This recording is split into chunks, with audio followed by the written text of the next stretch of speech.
بسم اللہ الرحمن الرحیم۔ گمنام ہیرو کے معزز ناظرین السلام علیکم۔ دوستو لائک ضرور کر دیا کریں، شکریہ۔ آئیے چلتے ہیں کہانی کی طرف۔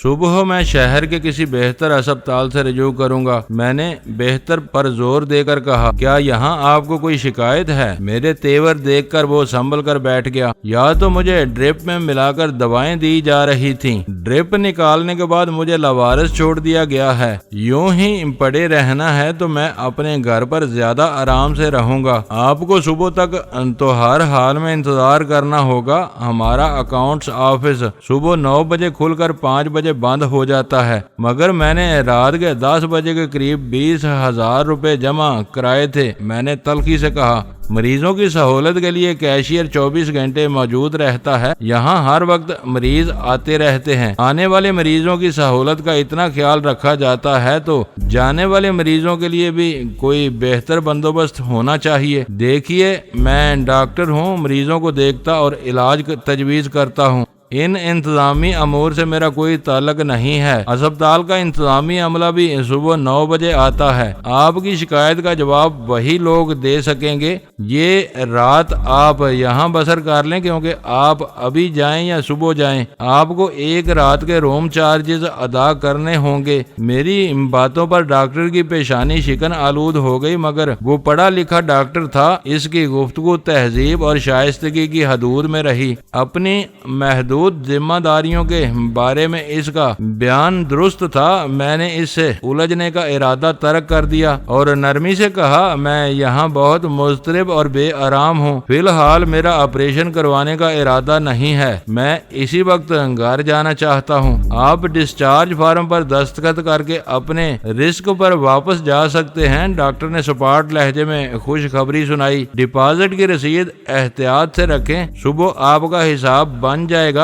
5 بجے سے پہلے کسی بھی وقت آئیں اور رسید دکھا کر بقیہ رقم واپس لے لیں۔ میں یہی چاہ رہا تھا، میں نے ممنونیت سے کہا، مجھے اپنا آرام پیسوں سے زیادہ عزیز ہے۔ 10 منٹ بعد میں اسپتال سے نکل کر باہر سڑک پر پہنچ چکا تھا، جہاں ٹیکسیاں اور رکشے موجود تھے۔ اسپتال کا کمرہ چھوڑنے سے پہلے میں ٹیلی فون لائن سے CSD نکال کر محفوظ کرنا نہیں بھولا تھا۔ اسپتال سے ہمارے گھر کا فاصلہ زیادہ نہیں تھا۔ موسم خوشگوار ہوتا تو رات کے سکون آور سناٹے میں وہ راستہ پیدل بھی طے کیا جا سکتا تھا، مگر وہ رات خنک تھی۔ میں نے ٹیکسی لی اور گھر کی طرف روانہ ہو گیا۔ میری بائیں ہتھیلی کی پشت پر کینولا کی سوئی سے چھیدی جانے والی نس پر لگا ہوا ٹیپ اسپتال کی چوتھی نشانی کے طور پر میرے ساتھ تھا۔ میں نے اول خان کو اپنی واپسی کے پروگرام سے آگاہ کیا تھا، غزالہ کو خبر نہیں دی تھی، مگر جب ٹیکسی گھر کے سامنے رکی تو میں اپنے گھر کی مکمل